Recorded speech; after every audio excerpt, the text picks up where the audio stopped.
Olá, seja bem-vindo ou bem-vinda ao nosso segundo módulo do curso preparatório de Introdução à EAD. Nesse módulo, nós vamos chegar à sala de aula. No módulo 1, como você deve se lembrar, nós conhecemos a universidade, conhecemos um pouquinho do SEAD, e como se a gente tivesse chegado à porta da nossa sala de aula. Então, nesse módulo, continuando com essa metáfora, aproveitando um pouquinho dela, da virtualização dos espaços físicos e desse ambiente escolar, nós vamos chegar à nossa sala de aula. Então, vamos ver o que é importante para nós e para você, aluno ou aluna, no curso à distância aqui no SEAD UFOP. Muito bem, então vamos começar a nossa videoaula, falando sobre como nós vamos estar na sala de aula. Vamos lá. Bom, eu fiz uma brincadeira, eu gosto muito de frases, de ditos populares. Então eu lembro dessa frase, assim, ou desse chavão, que um professor sempre falava com a gente lá, quando eu estava no antigo ginásio, Então ele falava assim, vocês não sabem como que a banda toca? Pois é, então eu achei, assim, fazendo uma brincadeira aí, um pouco para matar a saudade dessa minha época, de usar essa expressão no nosso material, como a banda toca. Então é importante a gente pensar nisso, a gente entender, porque muitos alunos, quando entram na universidade, principalmente eu sinto isso muito no curso à distância, Então agora eu já estou na universidade, então beleza, agora estou de férias no mundo, Então não preciso me preocupar com mais nada. Não é assim, tá? Então tem muitas coisas, uma cultura, para muitos alunos é uma cultura nova, então é necessário conhecer essa cultura no sentido de hábitos que a gente precisa desenvolver, de regras que a gente precisa entender, para que a gente possa realmente participar, fazer parte desta comunidade universitária. Então, uma das principais mudanças é que agora, na universidade, você não vai ter ninguém que vai ficar te cobrando, ainda mais em um curso à distância. Tá? Então, é muito importante que você desenvolva a consciência do seu papel, do seu lugar dentro desse curso, dentro dessa instituição. Porque, diferente do que acontecia lá no ensino médio, no ensino fundamental, a instituição, apesar de estar aqui para apoiá-lo, ela não vem atrás de você mais. Ela parte do pressuposto que você já é agora um adulto e que, como tal, já reconhece as suas responsabilidades e seus deveres. Então você tem que correr atrás de muitas coisas. E para que aconteça isso, é fundamental que você entenda essa cultura universitária. O que eu preciso fazer, onde eu vou conseguir essas informações, onde eu vou requerer esse meu direito. Então isso é fundamental. Lógico que nós não teremos condições de preparar num curso tudo ou todas as informações para passar para você. Então, o que eu fiz agora foi pensar alguns elementos que eu acho fundamental e que vai te permitir nortear o olhar e as suas ações para que você comece a se apropriar dessas informações e as utilize em seu proveito, não é? Eu acho que isso é muito importante. Então, o que eu fiz foi tirar de alguns documentos, no caso de um documento principal, que é a CEP 3428, que a gente costuma chamar de CEP 3428, que é o documento da UFOP que regulamenta a EAD. Existem diversos outros documentos oficiais, seja na CAPES, seja no MEC, seja na UAB, todos que regulamentam a EAD. como se fosse uma pirâmide, né? E o MEC estando lá na ponta, os órgãos governamentais lá na ponta, essas informações elas vão descendo da ponta da pirâmide para a base. Então, quando a CEP 3.428 ela vem regulamentar os cursos de EAD da UFOP, ela se baseia em um documento acima e assim por diante, até chegar no topo dessa pirâmide. Por isso que eu vou focar essa videoaula só na CEP 3.428, porque as ações dentro do curso de graduação do SEAD UFOP, ela já tem que cumprir o que está regulamentado nos outros documentos e também no 3.428. Só que esse daí atinge diretamente você dentro do seu curso. Então, eu vou pensar algumas informações desse documento. Tá? E o que é que eu vou tirar desse documento que eu acho importante já nesse começo de curso você saber? Primeiro, é o desligamento. Então, nós vamos ver o que é. Por que é importante conhecer um pouco sobre o desligamento? Porque na EAD da UFOP não há trancamento de disciplinas. Então, o aluno, diferente do que acontece no presencial, não pode fazer o ajustes da matrícula e falar assim, esse semestre eu estou muito apertado, eu não quero fazer tais disciplinas. Não pode. Na EAD da UFOP não há essa possibilidade. Então é importante saber o que é o desligamento, quando que ele acontece, porque no caso de um aperto, você tem que jogar com essas regras também, né? Então você não pode trancar nem disciplina nem semestre. E também não pode puxar disciplinas, porque às vezes você sabe que vai ter um determinado semestre letivo que você vai estar mais apertado, e no presencial, se você está folgado no semestre, você consegue puxar essa disciplina que está lá na frente. Na EAD, nos cursos EAD, isso não é possível. Você faz somente as disciplinas do seu semestre corrente e aquelas que você foi reprovado e deixou para trás. Mas você não consegue puxar, pegar uma disciplina que é de um semestre para frente e trazer para fazer agora. Tá? E a outra coisa que eu acho importante você saber é como funciona o sistema de avaliação.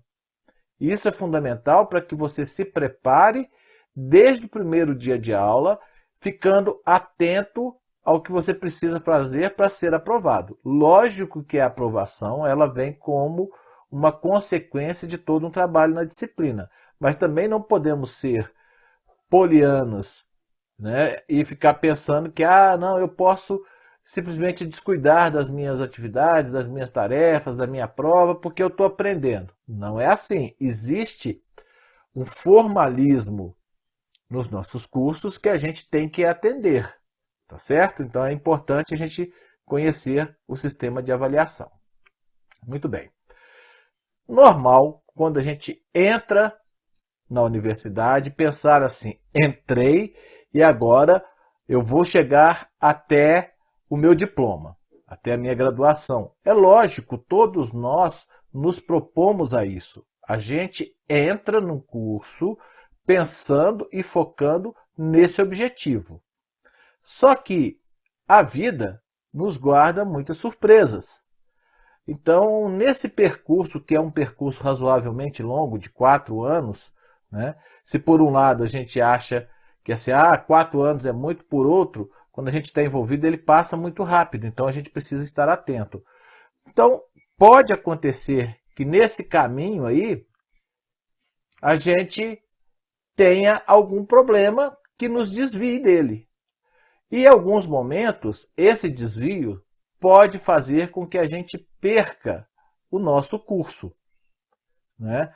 Então, é importante nós conhecermos as regras, a regulamentação que vai nos levar para fora desse caminho principal, que seria concluir a nossa graduação. Esse processo, onde a instituição retira o aluno dela, do seu cadastro ou do seu corpo discente, nós chamamos de desligamento. Ou seja, desligamento é o processo pelo qual o aluno deixa de ter vínculo com a UFOP. Então, aquele vínculo criado pelo curso de graduação, pela sua matrícula, ele deixa de existir. É como se o aluno ele perdesse a sua inscrição no curso. Então, veja, é algo importantíssimo, tá? É muito importante conhecer esses processos ou essas regras para que a gente esteja atento, porque problemas acontecem. Quando os problemas acontecem, é que a gente tem que usar os processos que nós conhecemos para que a gente não seja desligado ou deixe de alcançar esse sonho que é o diploma universitário, tá? E é isso que nós vamos mostrar para vocês. Como e quando acontecem o desligamento, né? Porque tem dois tipos básicos de desligamento. E nós vamos entender esse processo não para ficar com medo, mas para que a gente evite esse desligamento. Então é importante a gente estar atento, porque a ideia é manter nesse caminho principal.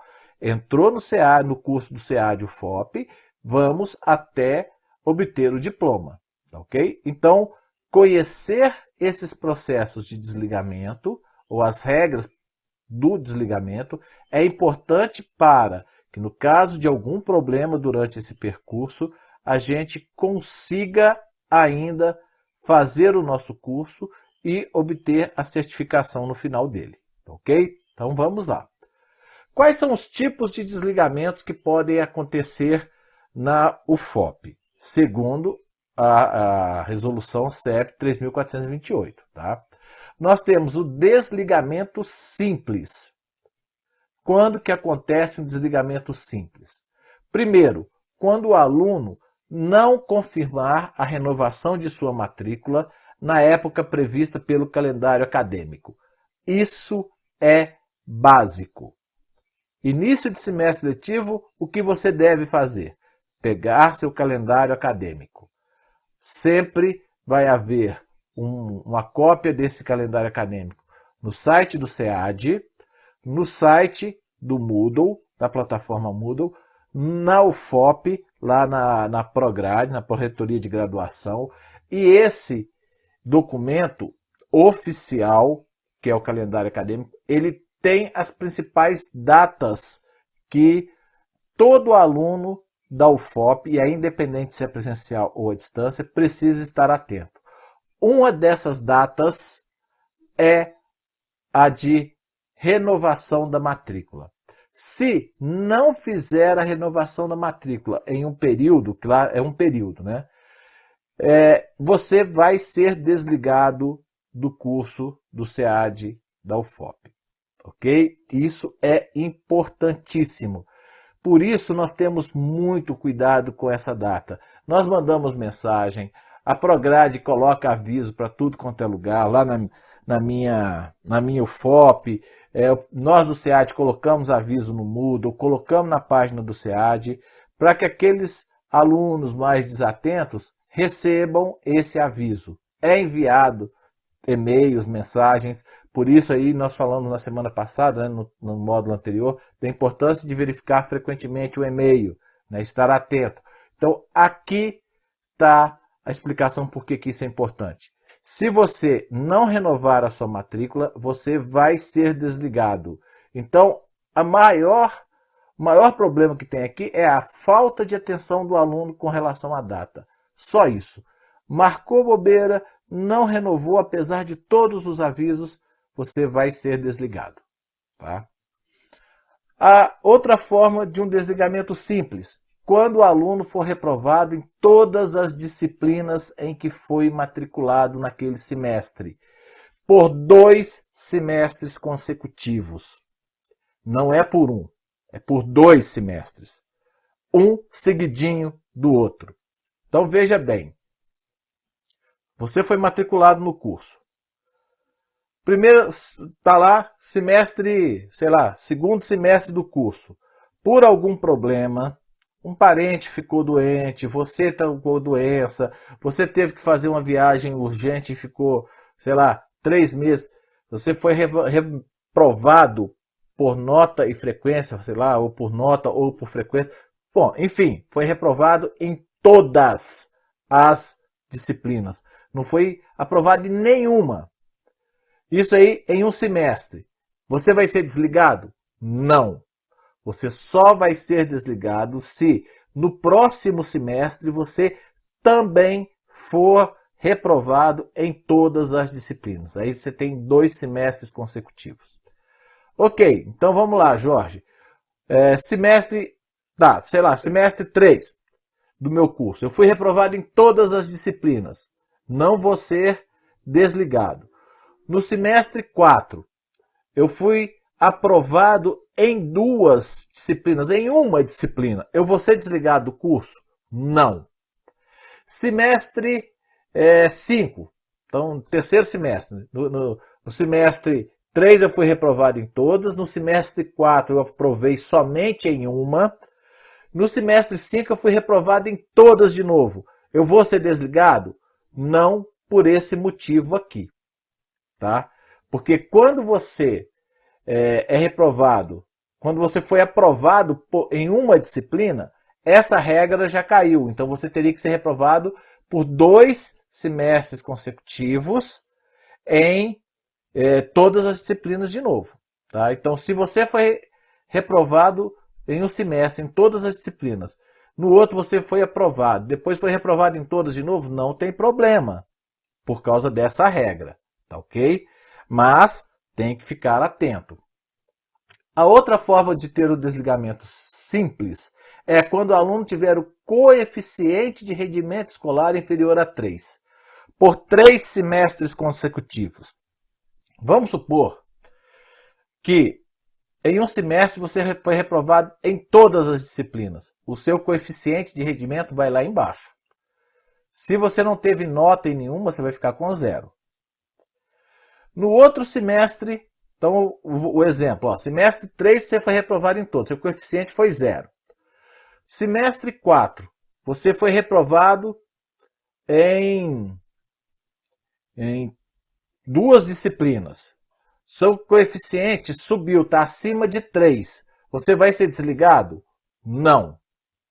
Aí você não vai ser desligado nem pela regra de cima, porque você foi aprovado, e nem pela regra de baixo, porque você já subiu o seu coeficiente acima de 3. Então veja, para você ser desligado por esses 2 critérios aí que estão dentro desse retângulo azul, você tem que fazer muito esforço para ser desligado. Tá? Agora, muito cuidado, não se descuide. Eu sei que problemas acontecem, mas nós precisamos estar atentos para não sermos desligados do curso. Eu fui reprovado nas disciplinas. O que vai acontecer? Você vai fazer essas disciplinas em reofertas, como se fosse uma dependência. Então você vai ter que fazer essas disciplinas em um outro momento, junto com as outras do semestre letivo. Então vai ficando apertado. Por isso que é importante ter essas regras em mente para deixar usá-las só no último caso. Tá? Realmente quando você tem um problema muito sério. Tá? Não é brincadeira ficar jogando com essas regras. Ok? Bom, e o outro tipo de desligamento? É o desligamento por jubilamento. Jorge, o que é isso? Nós vimos lá em cima, desligamento simples, não renovou a matrícula, foi reprovado por 2 semestres consecutivos em todas as disciplinas, ou por 3 semestres consecutivos teve o coeficiente escolar, de rendimento escolar inferior a 3. Só um detalhe. Onde eu vejo o meu coeficiente de rendimento escolar? No seu histórico. Aonde eu tiro o histórico? Na minha UFOP. Ok? Por isso você pode entrar lá quando você quiser e pedir o seu histórico para imprimir. A emissão do histórico é feito por você mesmo lá no Minha UFOP. Daí aquela metáfora da Minha UFOP com a da secretaria. Né? Bom, voltando então à questão do desligamento por jubilamento. O que é isso? Quando o aluno não consegue finalizar todas as disciplinas do seu curso, incluindo os estágios, no tempo estabelecido na matriz curricular, mais 50% do tempo. Então, vamos dar exemplo. Curso de Geografia. Você tem 4 anos para formar, ou seja, 8 semestres letivos. Então, você tem mais 50%. 8, você pode ter mais 4 semestres letivos. 4 com 8, 12. 12 semestres letivos significa 6 anos. Então, você pode gastar 6 anos para se formar, que você está dentro do seu direito. Certo? Assim também com a pedagogia e com a administração pública. Agora, matemática. Matemática tem 9 semestres letivos. 9 semestres letivos mais 50% é 4,5. Então, arredonda para 5. 4,5, então vai para 5. Então, você vai ter 14 semestres letivos para formar em matemática. Isso é 7 anos. Então, veja. Esse é o tempo máximo. Chegou no final desse tempo, você não concluiu todas as atividades do seu curso, disciplinas, estágio, você vai ser desligado por jubilamento. Aí alguém pode estar pensando assim, né? Então você pode estar pensando assim, beleza, é muito tempo, então posso ficar tranquilo. Não fique tão tranquilo, porque tem aquelas disciplinas que você for reprovado, você vai ter que fazê-las como reoferta. Então, isso aí pode empurrar o seu curso para frente. Então, veja, é importante conhecer essas regras do desligamento para que você fique atento para não ter que passar por esse processo. Tá certo? Isso é fundamental. Vamos lá, então, agora para o sistema de avaliação. O sistema de avaliação ele é razoavelmente simples. Só que antes de eu falar do sistema de avaliação, eu quero esclarecer 2 termos que eu vou usar aqui. Esses 2 termos são importantes para a gente ter uma clareza desse processo da avaliação. Então, eu estou usando a palavra atividade e tarefa. Tá? O que é atividade? É qualquer ação proposta pelo professor na sala virtual de sua disciplina e que deve ser executada pelo aluno. Por exemplo, o professor manda ler um texto, assistir uma videoaula, acessar um site, responder um questionário ou ouvir uma música. São atividades que você vai desenvolver como aluno. Tá? Essa atividade ela pode ser avaliativa ou não avaliativa. O professor pode mandar você ler um texto e ele não vai dar olhar lá, você leu o texto, então você ganhou um pontinho. Não.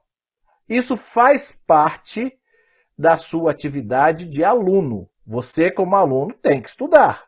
Então, ninguém vai ficar olhando se você estudou. Em outro momento, pode ter uma avaliação a respeito daquele conteúdo que foi ministrado. Tá? A outra coisa é uma tarefa. A tarefa é aquela atividade proposta pelo professor e que tem cunho avaliativo. A tarefa pode ser pontuada, valendo nota, ou não pontuada, valendo presença, que nós vamos ver daqui a pouquinho. Tá? Então veja, atividade é tudo que o professor manda você fazer na sala de aula. Ler texto, estudar, assistir vídeo, ouvir música, Dessas atividades, o professor pode fazer uma que é uma tarefa. É aquela que ele vai corrigir, que ele vai avaliar.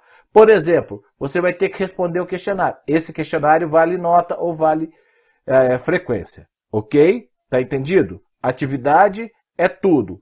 Tarefa é uma atividade avaliativa. Muito bem. Esclarecido isso, vamos para frente.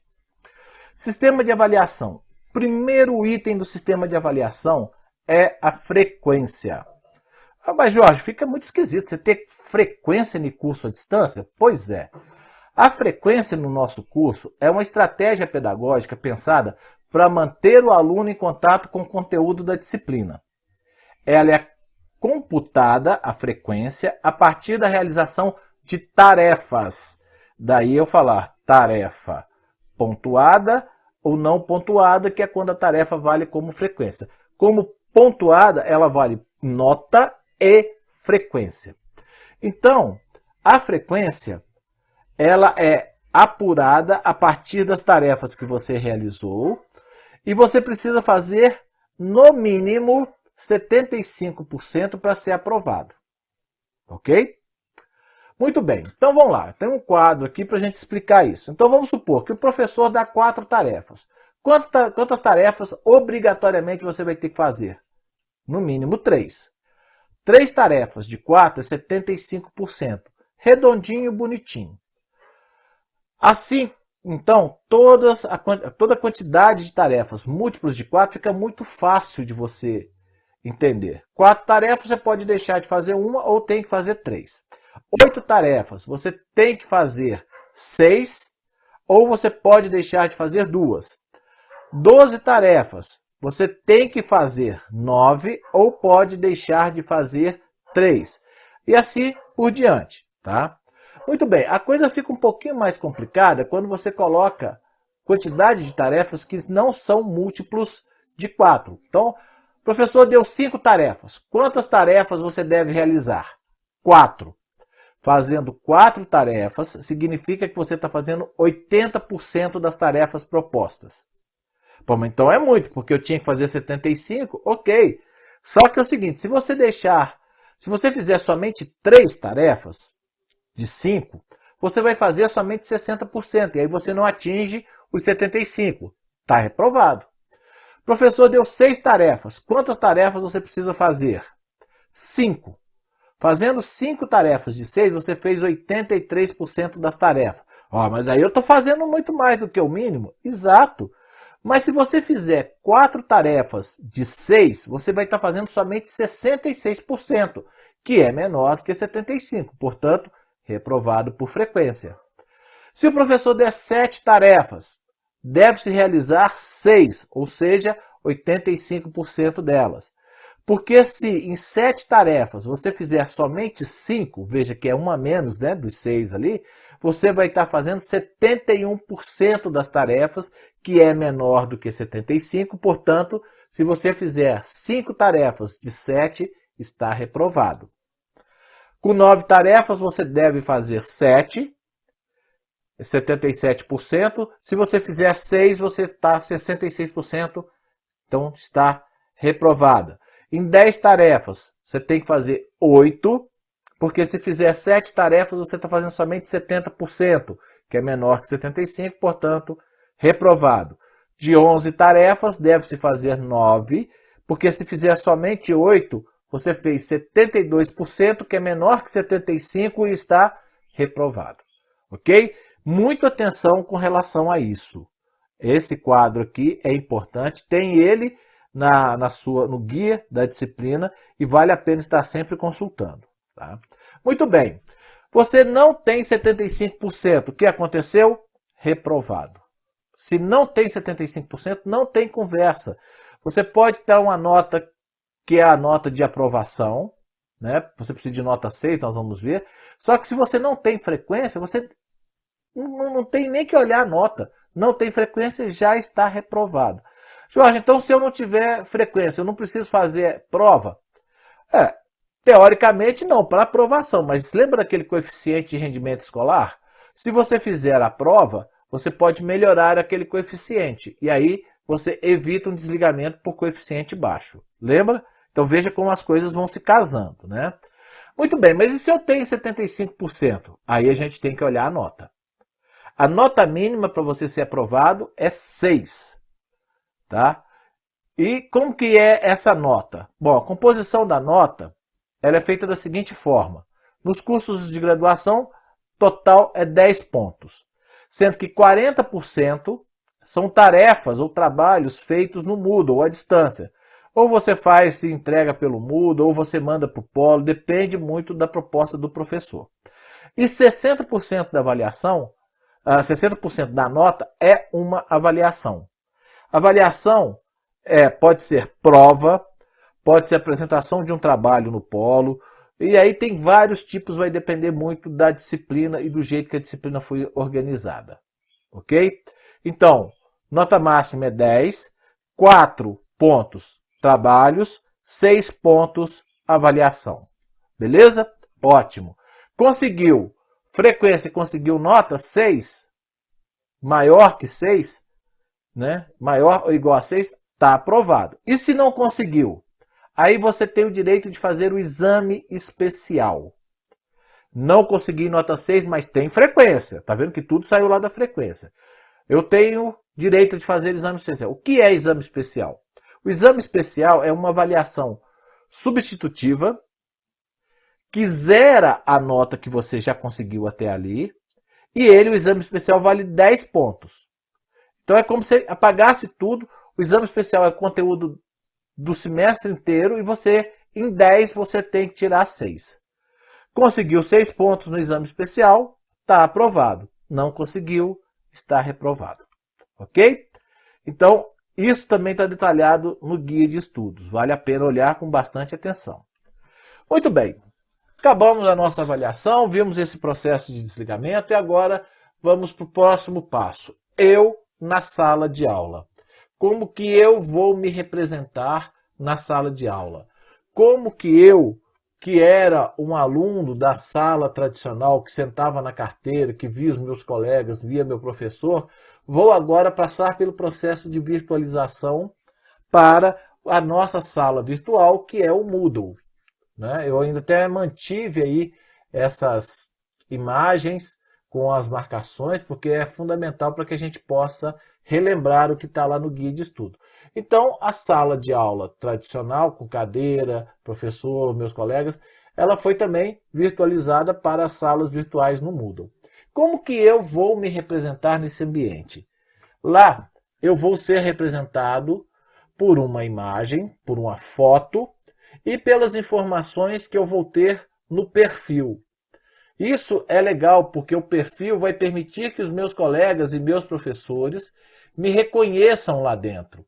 Então, a ideia do perfil e da foto é eu ser representado nesse ambiente virtual. Tá?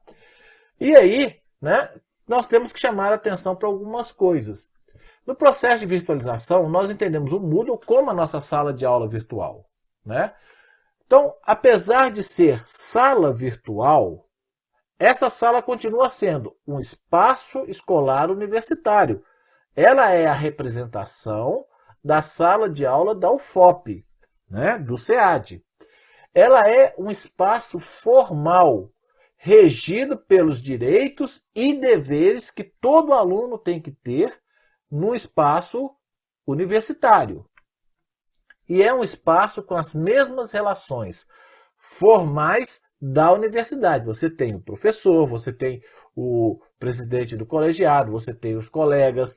Essa sala pode passar por uma visita de autoridades, tipo o reitor pode pedir para visualizar uma sala de um determinado professor, visualizar o seu perfil de aluno da universidade, ver o seu andamento escolar. Então, o mesmo que acontece no ambiente físico vai acontecer virtualizado na nossa sala de aula do Moodle. Né?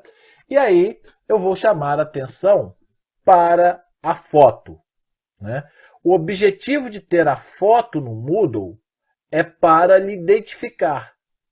É para que o professor conheça você ou a sua representação, a sua imagem lá na sala, para criar um vínculo com você. E assim também os seus colegas.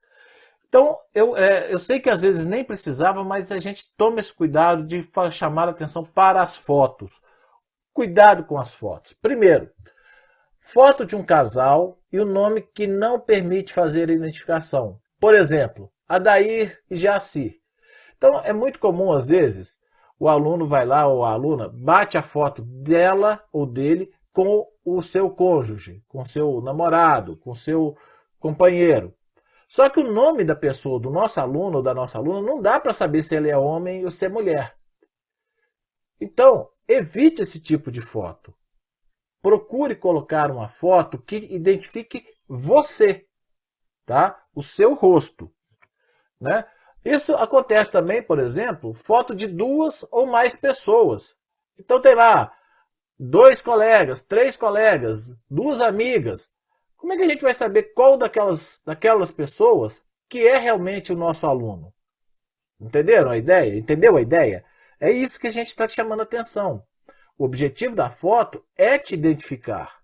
Então, se você coloca uma foto que a gente não consegue te identificar, não adiantou nada, né? Outra coisa, fotos não muito adequadas para um ambiente acadêmico, né? A foto do Moodle não é uma foto de Facebook ou dessas redes sociais. Então tem gente que coloca foto de biquíni, coloca foto sensual, foto sem camisa. Lembre-se, esse é um espaço acadêmico. O reitor ou a reitora pode pedir para ver a sua sala. Aí de repente chega lá, tem uma foto do aluno com biquíni, né? Então, se não é uma aula de educação física, né, onde ninguém vai nadar, por exemplo, de terno, de roupa, de calça jeans, mas em compensação, numa sala de aula, dificilmente o aluno vai de biquíni, não é verdade? Eu não conheço ninguém, já dei aula para educação física, e ninguém nunca foi de biquíni ou ficou sem camisa na sala de aula. Às vezes pode parecer essa fala minha assim, o Jorge está sendo puritano. Não, é porque imagine a universidade sendo visitada pelo ministro, o reitor pega e pede para mostrar uma sala de aula, chega lá, tem um aluno numa pose sensual. Gente, peraí, né? Então, se você está entendendo isso como puritanismo, que seja, mas alguns tipos de espaços não são para essas posturas, né? Então a gente precisa manter um formalismo, né? Um mínimo de formalismo, tá? Também não estou querendo que ninguém vá aqui tirar foto de terno, tá? Não é isso. Ou de longo, não quero isso. Mas use uma foto que te identifique, mantenha sempre isso em mente, tá? Outro tipo de foto que fica complicado, foto onde não aparece o rosto. Então, às vezes, coloca um símbolo, uma marca, alguma coisa assim. Tem pessoal que gosta de informática, às vezes já peguei vários alunos que colocaram o Linux, né, aquele pinguinzinho do Linux, né? Aqui tem uma foto lá do cara do lado de um foguete de capacete. Gente, como é que eu vou saber quem é esse aluno? Se eu encontrar com ele num evento aqui na UFOP, eu não vou saber quem é. Ou então coloca uma foto, né, é um atleta que gosta de fazer escalada, aí coloca junto da montanha e você vê a montanha e não vê o rosto do aluno, né? Então, importante, a ideia é usar a foto para te identificar, ok? Então aí, lógico, pode usar a criatividade, né? Pode fazer mantendo algumas dessas características, ou de preferência, né, atendendo a elas, tá ok? Bom, é isso, vou ficando por aqui nesse módulo. Com essa ideia da foto e do perfil, você já pode atualizar o seu perfil se você ainda não fez. Tem alguns alunos que já fizeram, então se você é um desses que já fez, ótimo. Se você ainda não fez, faça, né? Atualize o seu perfil, coloque uma foto, crie a sua representação na nossa sala de aula virtual, que é o Moodle. Próximo módulo, módulo 3, vai ser participando de aulas no ambiente virtual. É isso aí, bons estudos e boa semana e bom proveito e até a próxima semana, o próximo módulo.